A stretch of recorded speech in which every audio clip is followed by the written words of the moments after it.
Imagination.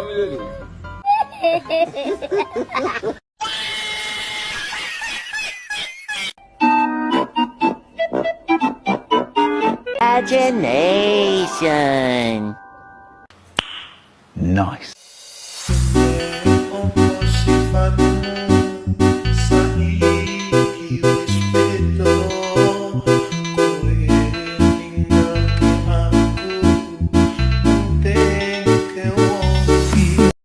Assalamualaikum warahmatullahi wabarakatuh. Perkenalkan, nama saya Ahmad Dhani Septiana, kelas 11 Elin 1. Di sini saya akan menceritakan carpon yang berjudul Kaduhung. Kaduhung dina hiji poe babaturan abdi teu mawa HP ka sakola. Padahal mah di sekolah teh aya peraturan amun siswa teh dilarang mawa HP ka sekolah. Tapi babaturan abdi teh rada degel maneh nama kalah mawa HP ka sekolah. Pas poe Rebo abdi jeung babaturan sekelas keur olahraga jeung Pak Guru. Ari abdi jeung babaturan abdi nu lain mah olahraga, tapi sinia mah kalah ka jero kelas bae sabari ngamoyan HP. Abdi teh mere nyaho ka sinia amun ulah mawa HP bising dicokot ku guru, tapi sinia kalah memarahan ka abdi. Nya hayu olahraga ka lapangan. Abdi ngajak sinia olahraga. Gerak diheula baelah sinia ngajawab bari ngamean HP. Abdi balik ka lapangan. Abdi jeung babaturan anu lain sieun bising sinia kanyahoan ku guru amun mawa HP.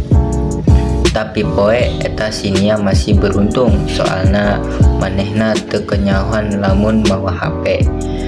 Jagi sukna sinia mawa HP deui. Sinia teu boga kasieun, padahal mah kan peraturan sekolah ngalarang mawa HP ka sekolah. Kabehan mah maca buku pelajaran, tapi sinia mah kalah ngamean HP bae. Abdi jeung babaturan abdi keheul ka sinia mah mun dibejaan ngalawan bae, padahal mah jeung kabaikan keneh. Mulai ti poe harita abdi jeung babaturan abdi moal bakal medulikeun sinia. Leus teuing amun HP manehna dicukot ku guru geh, lagian sinia mah lamun dibejaan ngabantah jeung sabodo bae. Pas poe Senen karak sinia teh teu mawa HP ka sekolah. Meureun manehna sadar jeung sieun bising kanyaohan ku guru. Abdi nanya ka sinia, kunaon teu mawa HP? Nia tumben teu mawa HP. Sinia jawab, kabae ieu mah poe Senen. Abdi kaget, sunggan mah sinia teh sadar horengan kitu keneh. Pas jagi sukna nyaeta poe Salasa sinia teh horengan mawa HP deui. Sinia keur ngamoyan HP di jero kelas pas pelajaran sakola keur kosong. Pas kitu abdi jeung babaturan abdi rek nyokot tugas ka kantor.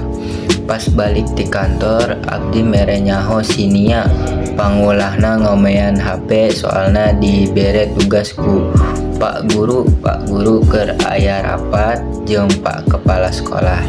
Tapi sinia mah ngamean HP bae, nu lain mah nan lulis tugas sinia mah teu kaur musikan bae dina HP. Abdi jeung babaturan abdi ngarasa kaganggu sabab kami teu keur nulis tapi gendeng ku suara musikna dina HP sinia. Pas pelajaran angges terus aya bel istirahat, abdi jeung babaturan abdi jajan ke kantin.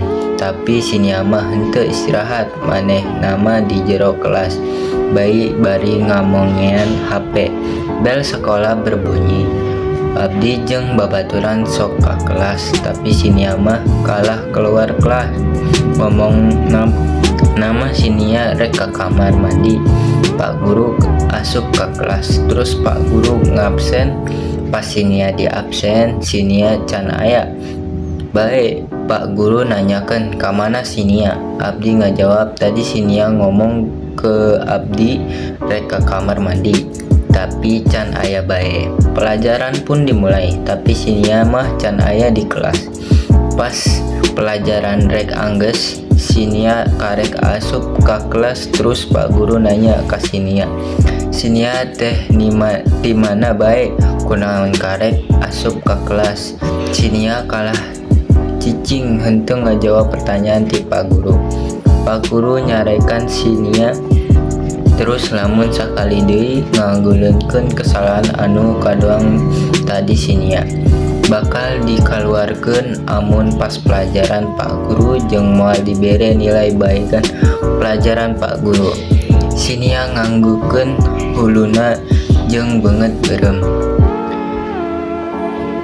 Abdi jeung babaturan anu lain neuleukeun si Nia anu keur dicarekeun ku Pak Guru. Abdi rada karunya ka si Nia, tapi emang salah jeung kudu dipagahan ku Pak Guru.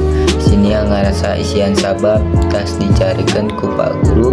Si Nia balik beureum beungeut. Jagisukna si Nia ka sekolah mawa HP deui.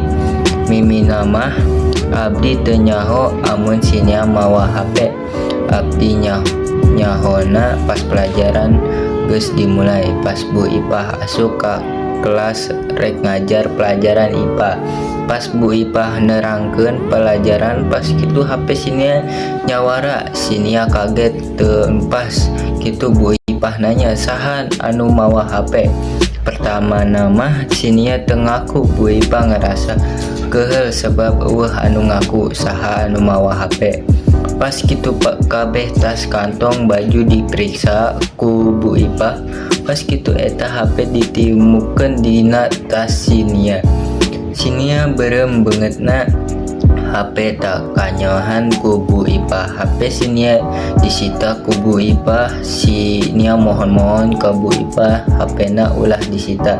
Cek Bu Ipah si Nia kudu dipanggil orang tuana. Amun orang tuana si Nia teu datang baik ka sekolah. HP si Nia moal dibalikeun. Si Nia mohon-mohon ka Bu Ipah amun HP ulah dicokot ku orang tuana.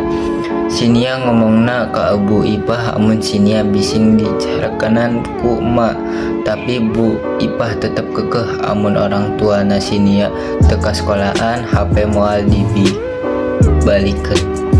Pas si Nia balik sekolah, terus manehna beja ka emakna.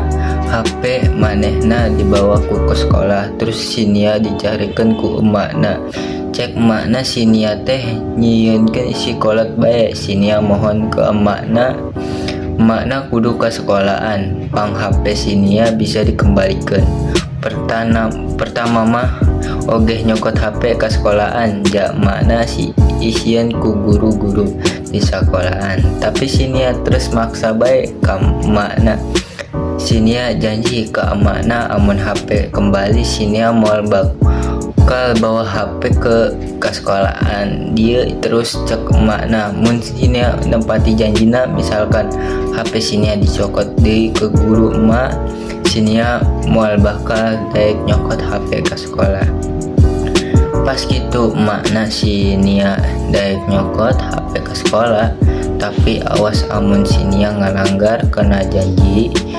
Cek emak si Nia pas ke sekolahan, emakna si Nia ngahandap ku Bu Ipah.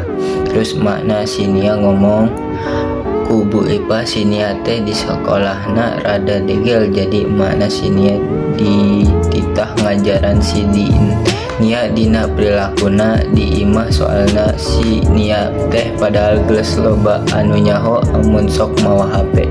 HP si Nia diberekeun kala emakna. Cek Bu Ipah amun sekali deui si Nia bawa HP ke sekolah, eta moal bakal diberekeun si Nia anu can lulus sekolahna.